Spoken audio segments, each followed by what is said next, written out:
যে জোর কলমটি 40 থেকে 50 দিন আগে বাঁধা হয়েছিল, আজ তার অপেক্ষার অবসান।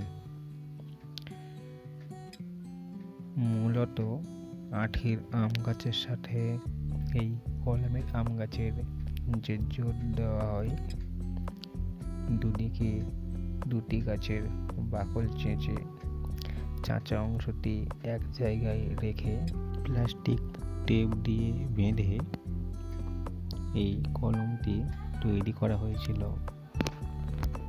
সুদীর্ঘ সেই 40 থেকে 50 দিন অতিক্রান্ত হওয়ার পরে ঘটল আজ অপেক্ষার অবসান।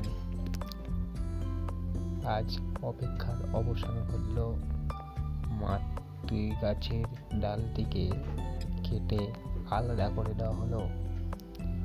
জন্ম নিল এক নতুন চারার, যেটি বাঁচবে নতুনভাবে, নতুন পরিবেশে।